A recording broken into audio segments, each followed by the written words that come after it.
सुनेची सहनशक्ती भाग एक. गरीब घरची सून. पहाटेची वेळ होती.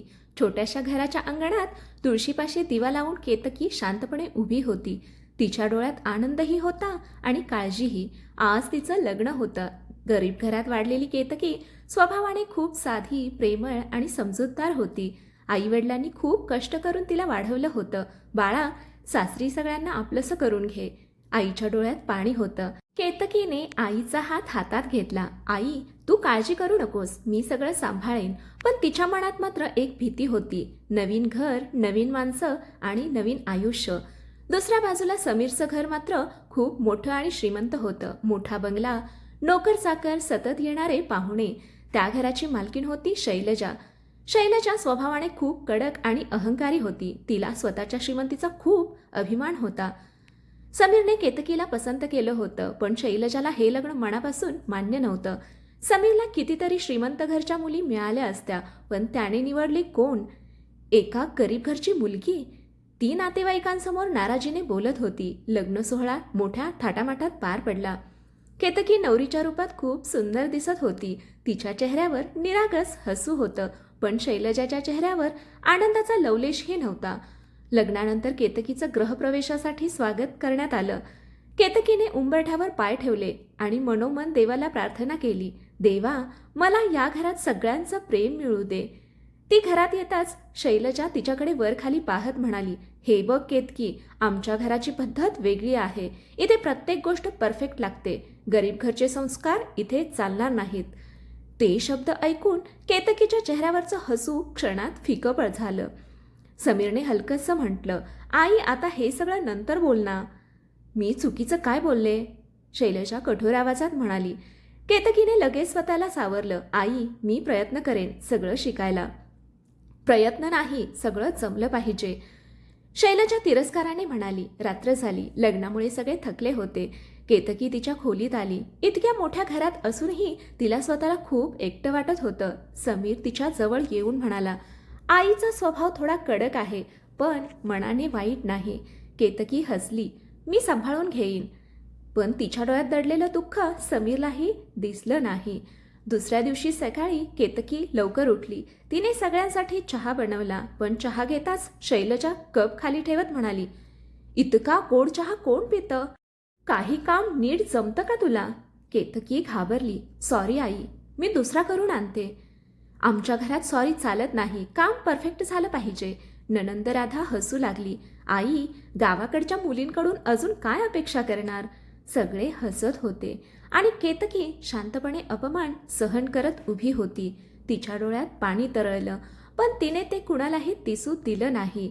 कारण त्या क्षणी तिला एक गोष्ट समजली होती. या घरात तिची खरी परीक्षा आता सुरू झाली होती. लग्नाला अजून 2च दिवस झाले होते, पण केतकीला असं वाटत होतं जणू ती या घरात अनेक वर्षांपासून काम करत आहे. पहाटेपासून रात्रीपर्यंत तिच्या हाताला क्षणभरही उसंत नव्हती. त्या सकाळीही ती पहाटे 5 वाजता उठली. डोळे अजून झोपेत होते. अंग थकलं होतं, पण तरीही ती घाईघाईने स्वयंपाकघरात गेली. शैलजाचा आवाज आधीच कानावर पडला. केतकी, अजून नाश्ता तयार नाही? आमच्या घरात इतका आळस चालत नाही. आई, मी लगेच करते. केतकी घाबरत म्हणाली. तिने पटकन चहा ठेवला, पोहे बनवायला घेतले आणि सोबत दुपारच्या जेवणाची तयारीही सुरू केली. मोठं घर असल्यामुळे कामही खूप होतं, पण मदतीला कुणीच नव्हतं. राधा मोबाईलवर गाणी ऐकत सोफ्यावर बसली होती. राधा, जरा कांदे चिरशील का? केतकीने हळू आवाजात विचारलं. राधा लगेच चेहरा वाकडा करत म्हणाली, मलाही कामं जमत नाहीत, आणि तसंही आता तू आली आहेस ना घरात. केतकी शांत झाली. थोड्या वेळाने समीर ऑफिससाठी खाली आला. समीर, नाश्ता तयार आहे. केतकी हसत म्हणाली. समीर बसला, पण शैलजाने मुद्दाम पोह्यांचा घास घेत चेहरा वाकडा केला. किती बेचव बनवला आहे. मी इतकं वाईट जेवण आयुष्यात खाल्लं नाही. केतकीच्या हातातील चमचा थरथरला. आई, मी पुन्हा बनवते. सगळं पुन्हा बनवते. हेच काम आहे का तुला? शैलजा चिडून म्हणाली. समीर काहीच बोलला नाही. तो शांतपणे नाश्ता करून उठून गेला. केतकीला त्याच्याकडून एका शब्दाची अपेक्षा होती. आई, इतकं बोलू नकोस. एवढंच जरी तो म्हणाला असता तरी तिचं मन हलकं झालं असतं. पण समीर नेहमीप्रमाणे गप्प राहिला. दुपारी शैलजाने कपड्यांचा मोठा ढीग केतकीसमोर टाकला. हे सगळे कपडे धुवायचे आहेत आणि हो, संध्याकाळपर्यंत घरही पूर्ण साफ झालं पाहिजे. केतकीने मान हलवली. हो आई. इतकं काम पाहून तिच्या डोळ्यात क्षणभर भीती दिसली, पण तिने स्वतःला सावरलं. ती सतत काम करत होती. हाताला साबण लागून त्वचा लाल झाली होती, पाय दुखत होते. तरीही ती कुणाकडे तक्रार करत नव्हती. संध्याकाळी विनायक घरी आले. त्यांनी केतकीला स्वयंपाकघरात घामाने भिजलेले पाहिले. अगं, तू सकाळपासून कामच करते आहेस का? त्यांनी काळजीने विचारलं. केतकी हलकसं हसली. हो बाबा, घर मोठं आहे ना. विनायक काही बोलणार इतक्यात शैलजा तिथे आली. तिला कामाची सवय झाली पाहिजे. आमच्या घरात सून म्हणजे जबाबदारी. विनायक शांत झाले, पण त्यांच्या चेहऱ्यावर नाराजी स्पष्ट दिसत होती. रात्री सगळे जेवायला बसले. केतकी सगळ्यांना वाढत होती. अचानक राधा ओरडली. आई, माझा महागडा स्कार्फ कुठे आहे? मला काय माहीत, शैलजा म्हणाली. राधाने लगेच केतकीकडे बोट दाखवलं. सकाळी माझ्या खोलीत हीच गेली होती. केतकी घाबरली. नाही राधा, मी फक्त साफसफाई करायला गेले होते. मग स्कार्फ गेला कुठे? राधा संशयाने म्हणाली. शैलजा लगेच कठोर आवाजात बोलली. केतकी, आमच्या घरात वस्तूंना हात लावायच्या आधी विचारायची सवय ठेव. ते शब्द ऐकून केतकीच्या डोळ्यात अश्रू आले. तिला पहिल्यांदाच जाणवलं, या घरात तिच्यावर विश्वास ठेवणारं कोणीच नाही. त्या रात्री ती खोलीत एकटी बसून रडत होती. हातावरचे जखमेचे लाल व्रण ती पाहत होती आणि मनात एकच प्रश्न खोळत होता. मी इतकी वाईट आहे का? अपमानाचा घास. सकाळचे 9 वाजले होते. घरात गडबड सुरू होती. आज शैलजाने खास पाहुण्यांना जेवणासाठी बोलवलं होतं. शहरातील तिच्या मैत्रिणी, काही जवळचे नातेवाईक आणि शेजारी येणार होते. केतकी पहाटे 5 वाजल्यापासून स्वयंपाकघरात उभी होती. पोळी, भाजी, पुलाव, गोडाचा शिरा, पापड, कोशिंबीर सगळं ती एकटीच करत होती. तिच्या कपाळावर घामाच्या धारा वाहत होत्या, पण चेहऱ्यावर तक्रारीचा एकही भाव नव्हता. तेवढ्यात शैलजा स्वयंपाकघरात आली. केतकी, लक्षात ठेव, आज माझी इज्जत तुझ्या हातात आहे. जर कुठे चूक झाली तर सगळ्यांसमोर तुझी खरडपट्टी काढेन. केतकीने शांतपणे मान हलवली. आई, तुम्ही काळजी करू नका. मी पूर्ण प्रयत्न करेन. शैलजा उपहासाने हसली. तुझ्या प्रयत्नांवर माझा विश्वास नाही. ते शब्द ऐकून केतकीच्या डोळ्यात क्षणभर पाणी आलं, पण तिने ते गिळून पुन्हा कामाला सुरुवात केली. दुपारी 12 वाजता पाहुणे यायला लागले. अरे वा शैलजा, किती सुंदर तयारी केली आहे, एक मैत्रीण म्हणाली. शैलजा हसत म्हणाली, तयारी मीच करून घेतली. नाही तर आजकालच्या सुना कामात फारशा हुशार नसतात. केतकीने हे ऐकलं, पण ती गप्प राहिली. थोड्याच वेळात ती ट्रेमध्ये सरबत घेऊन हॉलमध्ये आली. सगळ्यांना हसतमुखाने सरबत देत असताना एका लहान मुलाने अचानक धक्का दिला आणि एका पाहुणीच्या साडीवर सरबत सांडलं. अगं बाई, पाहुणी ओरडली. केतकी घाबरली. माफ करा काकू, चुकून झालं. पण शैलजा लगेच सगळ्यांसमोर ओरडली. हेच संस्कार घेऊन आली आहेस का? साधं सरबत ही नीट देता येत नाही तुला. किती बेजबाबदार आहेस. संपूर्ण हॉलमध्ये शांतता पसरली. सगळ्यांच्या नजरा केतकीकडे वळल्या. केतकीच्या डोळ्यात अश्रू जमा झाले. तेवढ्यात एका पाहुणीने हळूच म्हटलं, अगं शैलजा, मुलाच्या धक्क्याने सांडलं, तिची काही चूक नाही. पण शैलजा ऐकायलाच तयार नव्हती. तुम्ही मध्ये पडू नका. घरात शिस्त ठेवायची असेल तर कठोर व्हावंच लागतं. जेवणाची वेळ झाली. केतकी सगळ्यांना प्रेमाने वाढत होती. एक पाहुणे म्हणाले, भाजी खूप छान झाली आहे. शैलजा लगेच म्हणाली, अहो, मी सकाळपासून तिच्या मागे उभी राहून सगळं शिकवलं, नाहीतर हिला काहीच येत नाही. केतकीच्या हातातला डाव थरथरला. आजचं सगळं जेवण तिने स्वतः बनवलं होतं, पण तिच्या मेहनतीचं एकही श्रेय तिला मिळालं नव्हतं. जेवण संपल्यानंतर पाहुणे निघून गेले. केतकीने एकदाही जेवण केलं नव्हतं. ती स्वयंपाकघरात उरलेलं अन्न वाढून घेणार इतक्यात शैलजा आली. आधी सगळी भांडी घास, मग जेव.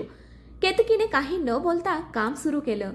2 तास भांडी घासून झाली. ती थकून जेवायला बसली तर पातेल्यात फक्त थोडासा भात आणि पातळ आमटी उरली होती. तिने शांतपणे तोच घास तोंडात टाकला, पण प्रत्येक घासाबरोबर तिला सासूचे अपमानास्पद शब्द आठवत होते. तो घास अन्नाचा नव्हता, तो अपमानाचा घास होता. रात्री समीर घरी आला. त्याने सहज विचारलं, आई, आज सगळं ठीक झालं ना? शैलजा म्हणाली, कसलं ठीक, तुझ्या बायकोमुळे माझी नाचक्की झाली असती. कसा बसा प्रसंग सावरला. समीरने एकदाही केतकीला विचारले नाही की खरंच काय झालं होतं. तो शांतपणे आपल्या खोलीत निघून गेला. केतकी दाराआड उभी राहून हे सगळं ऐकत होती.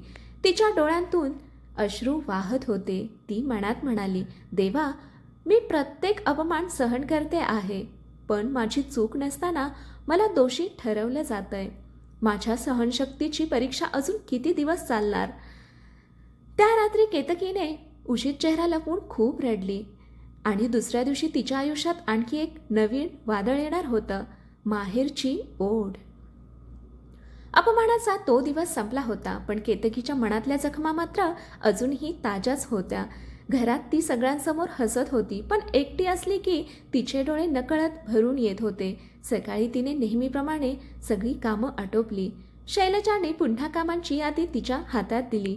आज वरचा मजला पूर्ण साफ कर, पडदे धुवून टाक, आणि हो, संध्याकाळचं जेवण वेळेवर तयार झालं पाहिजे. हो आई, केतकीने शांतपणे उत्तर दिलं. ती दिवसभर काम करत होती, पण तिचं मन मात्र सतत माहेरी फिरत होतं. आज तिच्या आईचा वाढदिवस होता. लग्नानंतरचा हा पहिलाच वाढदिवस. आईला फोन करून शुभेच्छा द्याव्यात, तिचा आवाज ऐकावा, एवढीच तिची इच्छा होती. दुपारी काम आटोपल्यावर तिने हळूच मोबाईल काढला. आईचा नंबर डायल करणार इतक्यात शैलजा मागून आली. कोणाला फोन करते आहेस? केतकी घाबरली.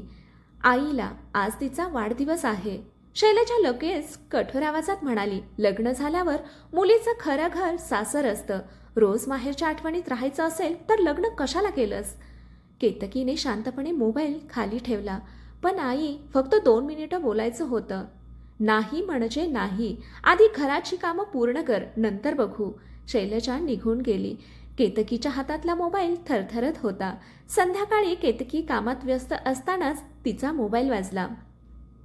स्क्रीनवर आई हे नाव चमकत होतं. तिच्या चेहऱ्यावर आनंद उमटला. ती फोन उचलणार तेवढ्यात राधाने तिच्या हातातून मोबाईल हिसकावून घेतला. वहिनी, आईने सांगितलंय ना, कामाच्या वेळेत फोन नाही. राधाने कॉल कट केला. केतकीच्या डोळ्यात अश्रू आले. तिने काहीच बोललं नाही. त्या रात्री जेवणानंतर सगळे टीव्ही पाहत बसले होते. केतकी एकटीच स्वयंपाकघर आवरत होती. तेवढ्यात पुन्हा मोबाईल वाजला. यावेळी बाबांचा फोन होता. तिने घाईघाईने उचलला. हॅलो बाबा. पलीकडून बाबांचा प्रेमळ आवाज आला. कशी आहेस का बाळा? तुझी आई दिवसभर तुझी वाट पाहत होती. केतकीचं मन भरून आलं. मी ठीक आहे बाबा. इतक्यात शैलजा स्वयंपाकघरात आली. अजून फोनवरच आहेस? तिने केतकीच्या हातातून मोबाईल घेतला. नमस्कार, केतकी कामात आहे, नंतर बोलू, असं म्हणत तिने फोन कट केला. केतकी स्तब्ध उभी राहिली. आई, बाबा फक्त मला उत्तर देऊ नकोस. इथं सासरचं घर आधी, माहेर नंतर. त्या रात्री केतकी खिडकीजवळ उभी राहून आकाशाकडे पाहत होती. तिला तिचं छोटंसं माहेर आठवत होतं. आईच्या हातचं गरम जेवण, बाबांचं प्रेम, संध्याकाळी अंगणातला चहा आणि घरभर घुमणारं तिचं हसू. आज ते सगळं खूप दूर गेलं होतं. तिच्या डोळ्यातून अश्रू वाहू लागले. ती मनातच म्हणाली, आई, मला तुझी खूप आठवण येते, पण मी तुला माझं दुःख सांगू शकत नाही, कारण तुझ्या चेहऱ्यावरचं हसू मला कधीच हिरावून घ्यायचं नाही. तेवढ्यात तिच्या मोबाईलवर एक संदेश आला. बाळा, तू आनंदात असलीस की आम्ही आनंदात आहोत. स्वतःची काळजी घे, आई. तो संदेश वाचताच केतकीला रडू आवरलं नाही. तिने मोबाईल छातीशी घट्ट धरला आणि मनोमन एक वचन दिलं. मी कितीही दुःख सहन केलं तरी माझ्या आईबाबांना कधीच माझ्या अश्रूंची जाणीव होऊ देणार नाही. पण केतकीला माहीत नव्हतं, तिच्या आयुष्यातील सर्वात मोठं षडयंत्र आता सुरू होणार होतं. ननंदेचा डाव. केतकीला सासरी येऊन काही दिवस झाले होते. घरातील प्रत्येकाचा स्वभाव तिला हळूहळू समजू लागला होता. सासू शैलजाचे टोमणे तर रोजचेच झाले होते, पण आता ननंद राधाही तिच्या विरुद्ध नवे डाव रचू लागली होती. राधाला केतकीचा शांत स्वभाव अजिबात आवडत नव्हता. ही कितीही अपमान सहन करते, पण कधीच उत्तर देत नाही. आईचंही तिच्यावर काही चालत नाही. राधा मनातच चिडत होती. एक दिवस तिने ठरवलं, आता अशी खेळी खेळायची की घरात सगळ्यांचा विश्वास कायमचा केतकीवरून उडेल. त्या दिवशी शैलजा एका लग्न समारंभाला जाणार होती. तिने तिची महागडी सोन्याची अंगठी आणि हिऱ्याचे कानातले ड्रेसिंग टेबलवर ठेवले होते. केतकी नेहमीप्रमाणे खोली साफ करून बाहेर आली. तिच्या मागून राधा हळूच आत शिरली. तिने अंगठी आणि कानातले उचलले आणि केतकीच्या कपाटातील कपड्यांमध्ये लपवून ठेवले. तिच्या चेहऱ्यावर एक कपटी हास्य उमटलं. आता खरी मजा येईल. संध्याकाळी शैलजा तयार व्हायला गेली. अरे, माझी अंगठी कुठे गेली? तिने संपूर्ण खोली पालथी घातली. कानातलेही गायब होते. ती मोठ्याने ओरडली, राधा, समीर, लवकर या. सगळे धावत आले. माझे दागिने चोरीला गेले. शैलजाचा आवाज ऐकून केतकीही घाबरत तिथे आली. आई, काय झालं? माझे दागिने कुठे आहेत? मला माहीत नाही, राधा लगेच बोलली. आई, आज तुझ्या खोलीत फक्त वहिनी साफसफाई करत होत्या. शैलजाची नजर थेट केतकीवर गेली. म्हणजे दागिने तू घेतलेस? केतकी हादरली. आई, मी असं कधीच करणार नाही. मग दागिने हवेत विरले का? शैलजा रागाने ओरडली. समीर ऑफिसमधून नुकताच आला होता. त्याने परिस्थिती पाहून विचारलं, नेमकं काय झालं? शैलजा संतापाने म्हणाली, तुझ्या बायकोने माझे दागिने चोरले आहेत. समीरने केतकीकडे पाहिलं. केतकी, खरं सांग. त्या एका प्रश्नाने केतकीचं हृदय तुटलं. तिला अपेक्षा होती समीर म्हणेल, माझ्या पत्नीवर मला पूर्ण विश्वास आहे, पण त्यानेही तिच्यावर संशय घेतला. केतकीच्या डोळ्यातून अश्रू वाहू लागले. समीर, माझ्यावर विश्वास ठेव, मी काहीच केलं नाही. राधा म्हणाली. आई, तिचं कपाट तपासलं तर? केतकी शांतपणे म्हणाली, हो, तपासा, मला काहीच लपवायचं नाही. शैलजाने रागाने कपाट उघडलं. कपडे बाजूला करताच महागडी सोन्याची अंगठी आणि हिऱ्याचे कानातले खाली पडले. क्षणभर सगळे स्तब्ध झाले. केतकीच्या पायाखालची जमीनच सरकली. हे इथं कसं आलं? ती थरथरत म्हणाली. शैलजा संतापाने तिच्या गालावर जोरदार थप्पड मारली. चोरी करून वर नाटक करतेस? केतकीच्या डोळ्यातून अश्रूंचा बांध फुटला. आई, मी शपथ घेते, मी दागिने घेतले नाहीत. पण तिचं एकही शब्द कुणी ऐकून घ्यायला तयार नव्हतं. समीरनेही निराश नजरेने तिच्याकडे पाहिलं. केतकी, मला तुझ्याकडून ही अपेक्षा नव्हती. हे शब्द ऐकताच केतकीचं हृदय अक्षरशः तुटलं. तिला अपमान सहन होत होता, पण तिच्या चारित्र्यावर आणि प्रामाणिकपणावर घेतलेला संशय ती सहन करू शकत नव्हती. रात्री ती खोलीत एकटी बसून रडत होती. तिच्या मनात एकच प्रश्न घुमत होता, मी निर्दोष असूनही दोषी का ठरते आहे? पण तिला माहीत नव्हतं, दाराच्या बाहेर उभी असलेली राधा तिचे अश्रू पाहूनही हसत होती, कारण तिचा डाव यशस्वी झाला होता. पण हे सत्य कायम लपून राहणार नव्हतं. कथा इथपर्यंत आवडली असेल तर कथेला लाईक करा, शेअर करा, कमेंट करा आणि आपल्या चॅनेलला सबस्क्राईब करा. कथेचा इथून पुढचा भाग पाहू पुढील भागामध्ये. कथा ऐकल्याबद्दल आणि वाचल्याबद्दल धन्यवाद.